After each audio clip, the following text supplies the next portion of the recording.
Bonjour, aujourd'hui nous allons continuer notre exercice sur le prix psychologique.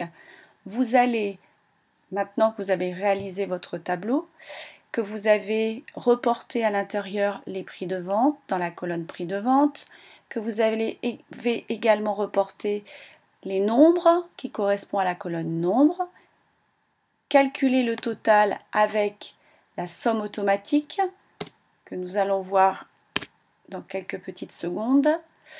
Et enfin, reporter les nombres dans la colonne réponse question 2, la colonne nombre, et également mis le total. Nous allons voir donc comment calculer un cumul croissant à partir d'Excel, et donc simplement en mettant des formules de calcul. Ce qui veut dire que lorsque vous voudrez recalculer un prix psychologique, vous pourrez réutiliser ce fichier, le même tableau. Vous n'aurez plus qu'à changer les prix de vente, changer les nombres de chaque côté. Donc vous pourrez tout simplement réutiliser une nouvelle enquête. Lorsque vous changerez les nombres, eh bien, la machine calculera automatiquement ici le nombre d'acheteurs potentiels.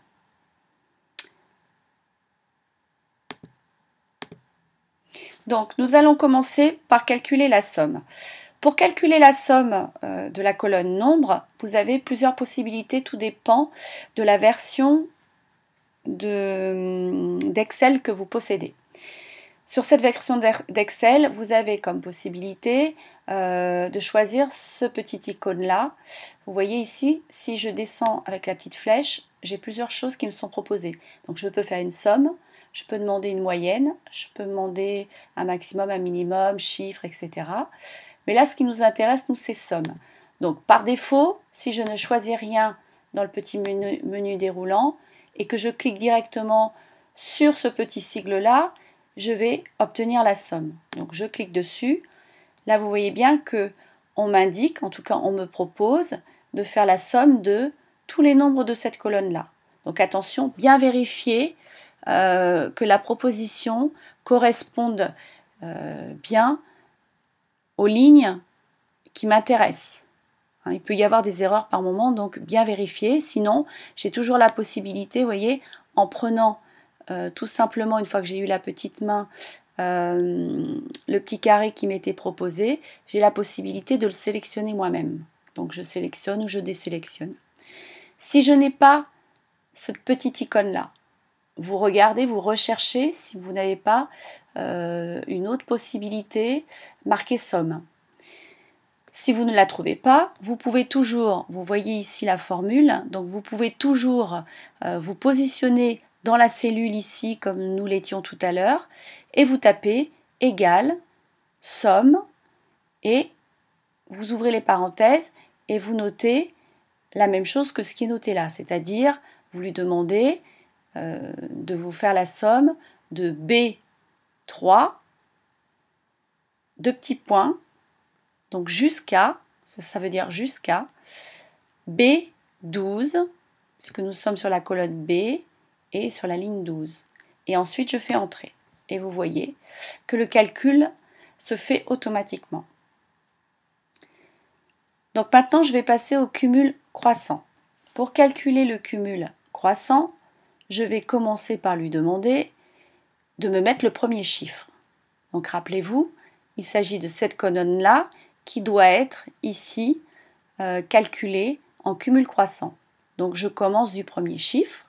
Donc qui dit cumul croissant dit je pars de 0 pour aller vers le chiffre le plus important, ce qui veut dire que le chiffre le plus important étant 300, je pars de 0 et je verrai arriver à 300, arriver sur ma dernière ligne ici. Ça veut dire que sur le total ici, je n'aurai rien. Donc je ne vais pas positionner simplement mon 0 en écrivant 0, mais je vais lui demander d'aller me chercher la cellule. Donc, je vais lui mettre égal, dans un premier temps, qui veut dire je veux la somme, ou je veux que tu me calcules. Et hop, je viens sélectionner en cliquant ici, sur cette cellule. Et donc, vous voyez qu'ici, au lieu de me mettre le 0, il va m'indiquer le numéro de la cellule, c'est-à-dire B, qui correspond à la colonne nombre, et C, et 3, pardon, qui correspond à la ligne. Ensuite, je fais entrer. Et là, miracle, j'obtiens quoi? Le résultat, c'est-à-dire 0. Il va me recopier le 0 et vous voyez qu'il me recopie également la mise en forme puisque j'ai également le fond jaune qui apparaît. Une fois que j'ai réalisé cette opération, je vais pouvoir passer à la deuxième cellule.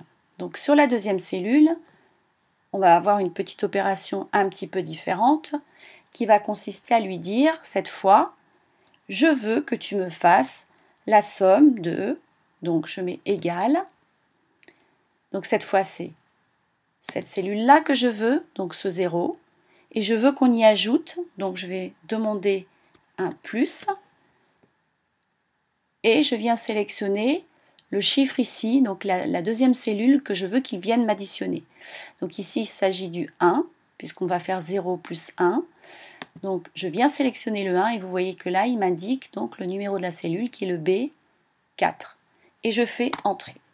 Donc je pourrais continuer comme ça ainsi jusqu'au bout, mais il y a une autre façon plus simple d'aller jusqu'au bout. Il vous suffit de vous repositionner ici sur la cellule que vous venez de calculer. Donc là, ici, vous voyez le calcul qui a été fait. Alors, vous ne voyez pas les nombres, évidemment, mais vous voyez les coordonnées finalement de la cellule. Donc, je reviens ici. Et vous voyez ici, vous avez un petit carré bleu. Eh bien, vous allez vous positionner dessus. La croix change de couleur. Vous avez une petite croix noire qui s'affiche. Du coup, vous allez cliquer dessus et vous allez descendre jusqu'en bas et vous lâchez. Et là, miracle, le cumul croissant se fait tout seul et sans risque d'erreur. Donc, c'est plutôt appréciable. Maintenant que j'ai réalisé mon cumul croissant, je vais pouvoir passer de l'autre côté à mon cumul décroissant. Donc, attention, pour calculer mon cumul décroissant, je ne vais pas partir de 0 puisque je suis en cumul décroissant, j'ai besoin de partir de 300, qui est mon chiffre ici le plus important. Donc pour partir de mon chiffre le plus important, je vais avoir le même principe qu'ici, mais en lui demandant dans un premier temps ici d'aller me recopier cette cellule ici à cet endroit-là.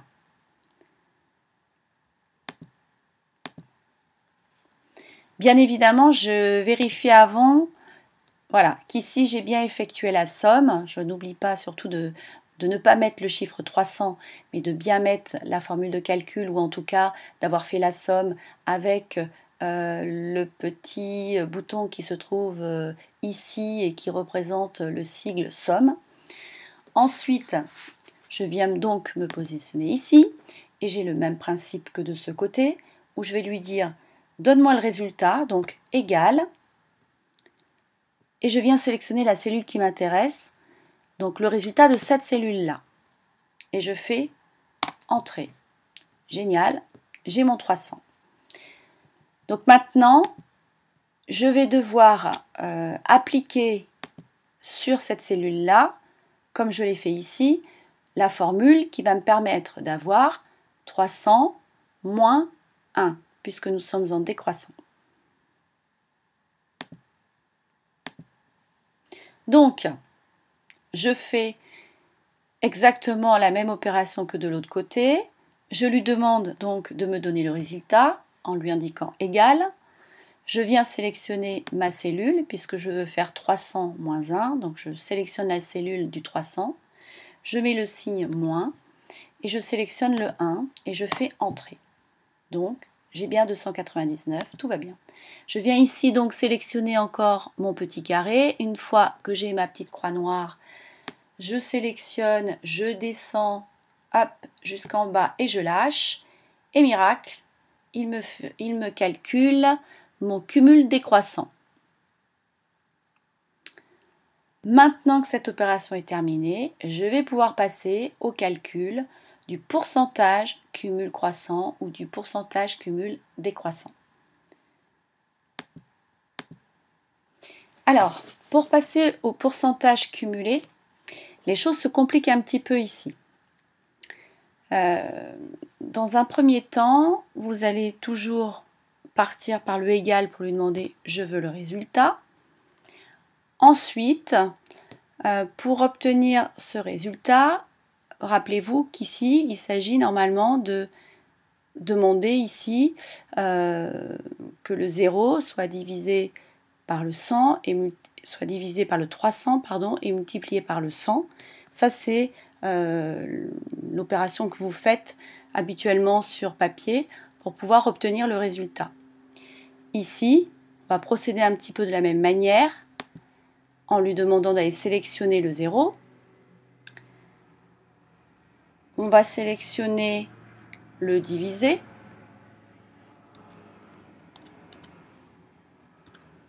Voilà, c'est-à-dire la petite barre oblique. On va venir sélectionner la cellule qui est ici. Sauf que, attention, lorsque vous allez tirer ici pour recopier la formule de manière à ce que ça se calcule à nouveau automatiquement sur toutes les cellules, cette cellule, elle va se décaler et devenir B14, B15, B16, etc. Nous, ce qu'on veut, c'est que cette cellule-là reste toujours la cellule B13, puisque vous voyez bien que sous le 300, il n'y a plus rien. Donc on ne veut pas ici qu'il y ait un décalage, contrairement au cumulé. Donc pour que la cellule ne bouge pas, on va vous trouver la position formule. Vous allez ici trouver changer de référence ou basculer et vous cliquez dessus. Et ici, vous n'avez pas besoin de multiplier par 100, tout simplement parce que déjà dans un premier temps, la colonne a été formatée en pourcentage. Il vous suffira de faire entrer.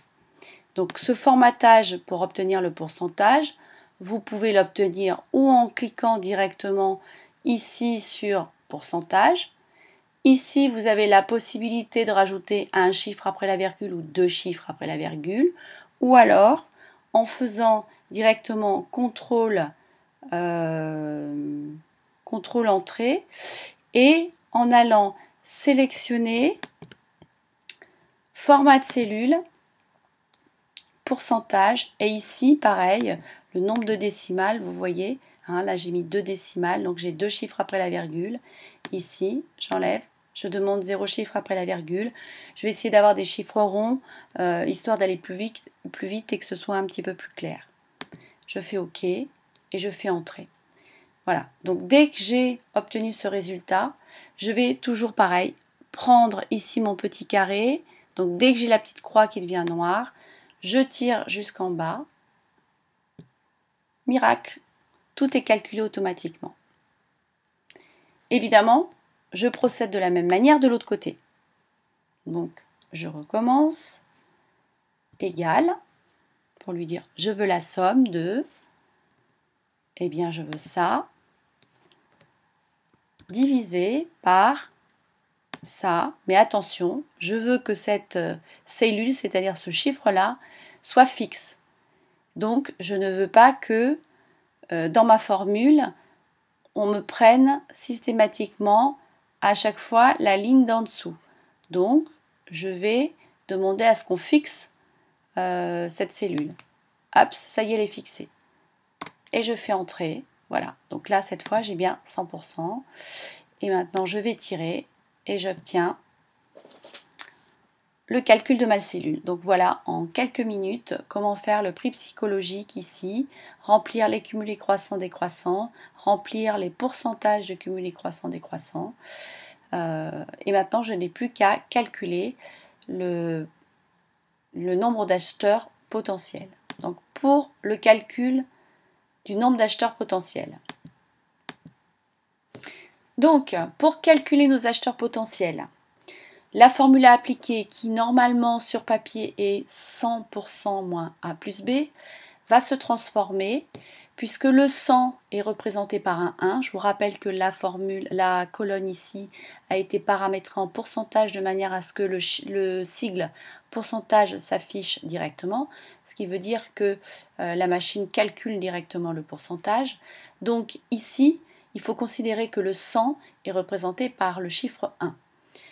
Comme nous avons commencé ici dans cet exemple par le cumul croissant, donc ici sur ce pavé-là, nous avons fait des calculs de façon croissante et sur la réponse 2 ici, nous avons fait des calculs de façon décroissante. Ça veut dire que ici, je vais avoir besoin d'inverser ma formule. Ce qui veut dire que pour arriver à trouver le résultat, je vais commencer déjà par additionner mes colonnes ici, pourcentage cumul croissant et pourcentage cumul décroissant, et que je vais seulement après enlever le 1 qui représente le 100. Donc je lui demande de me donner le résultat. De quoi? Donc j'ouvre la parenthèse.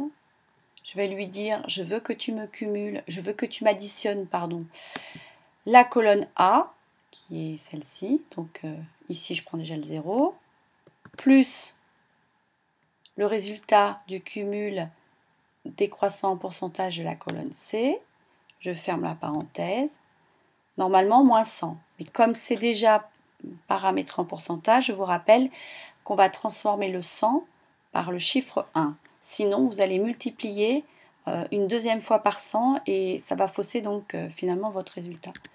Voilà, et je fais entrer, et là donc j'arrive à 0, et pof, je calcule, miracle, tous mes chiffres se calculent tout seuls, donc voilà. Là, vous avez pu calculer maintenant le nombre d'acheteurs potentiels. Alors, maintenant que j'ai fini de calculer mes acheteurs potentiels, je vais pouvoir regarder quel est le chiffre le plus important. Le chiffre le plus important, c'est celui-ci, c'est le 40, qui correspond donc à un chiffre, à un prix de vente, pardon, de 70 €.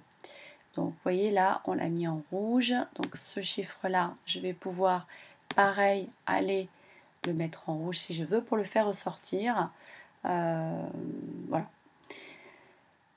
Ce qui me permet ici, voilà, c'est comme si j'avais surligné. Alors ensuite, si je veux vraiment faire un surlignage, je peux également le faire en choisissant ici le petit pot de peinture et en allant choisir, bon, on va pas choisir le jaune puisque le jaune est déjà pris, on va prendre une couleur différente.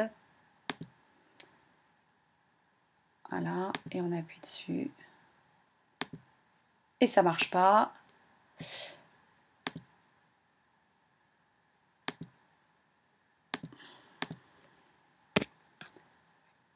Ça marche pas dans cette version, mais ça n'est pas grave.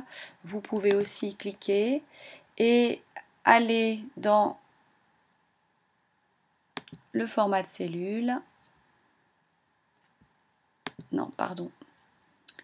Que je me souvienne.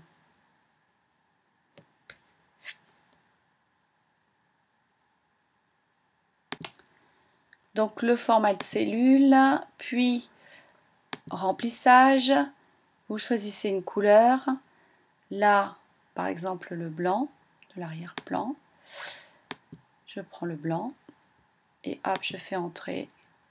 Et normalement, ma cellule devrait être blanche, mais ça ne marche pas. Et maintenant, je sais pourquoi. C'est parce que j'avais sélectionné un fond avec un thème. Et donc, du coup, il ne veut pas m'enlever le fond du thème. Mais lorsque vous allez le faire, vous devriez pouvoir le faire sans souci. Voilà. Une fois que ceci est terminé, vous allez pouvoir mettre la petite phrase qui va en dessous, c'est-à-dire celle que vous avez appris, le prix psychologique de mon produit est de 70 €, car le nombre d'acheteurs potentiels le plus élevé est de 40%. Voilà. Ensuite, vous pouvez faire comme moi, soit choisir un thème pour avoir des dégradés de couleurs, différentes colonnes mises en couleur, ou alors vous pouvez vous-même, comme je viens de le faire, sélectionner, et comme vous l'avez déjà fait pour certains, sélectionner ici ce que vous souhaitez mettre en couleur pour agrémenter un petit peu votre tableau. Voilà, je vous remercie beaucoup pour avoir écouté ce petit tuto. qui fait partie de mes premiers. J'espère que ça a été très clair. Évidemment, peut-être que les fonctions seront différentes sur votre ordinateur, car tout dépend également de la version que vous avez, qui n'est pas forcément la même que celle que je viens d'utiliser. Mais rappelez-vous que je suis là pour vous aider. Donc n'hésitez pas à faire appel à moi si besoin. Merci.